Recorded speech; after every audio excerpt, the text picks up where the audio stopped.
महिलांमधील स्तनांच्या कॅन्सरचं वाढतं प्रमाण विचारात घेऊन विटा रोटरी परिवाराने आयोजित केलेल्या मॅमोग्राफी अर्थात स्तनांच्या कॅन्सर तपासणी शिबिरात 35 वर्षापुढील 38 महिलांची स्क्रीनिंगसह तर 35 वर्षाखालील 15 महिलांची शारीरिक तपासणी अशा तब्बल 53 सफाई महिला कर्मचाऱ्यांची तपासणी करण्यात आली। कोणत्याही प्रकारच्या कॅन्सरचं निदान प्राथमिक टप्प्यात झालं तर हा आजार बरा होऊ शकतो व संबंधित रुग्णाचे प्राण वाचू शकतात।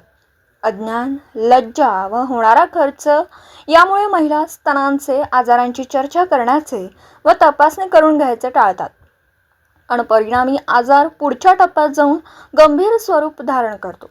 या बाबींचा विचार करून विटा रोटरी परिवाराच्या वतीने विटा नगर परिषदेतील सफाई कर्मचारी महिलांची मॅमोग्राफी अर्थात स्तनांच्या कर्करोगाची तपासणी मोफत करून देण्याचे शिबिर आज विटा यंत्रमाग संघाच्या आवारात संपन्न झाले।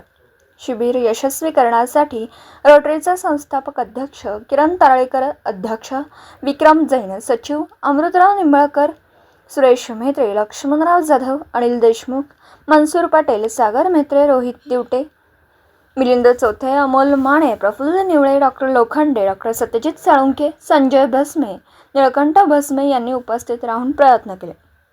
रोटरी क्लब ऑफ विटा सिटीकरिता किरण तारळेकर, जनसंपर्क विभाग प्रमुख विक्रम जैन, अध्यक्ष अमृतराव निंबाळकर, सचिव रोटरी परिवार विटा।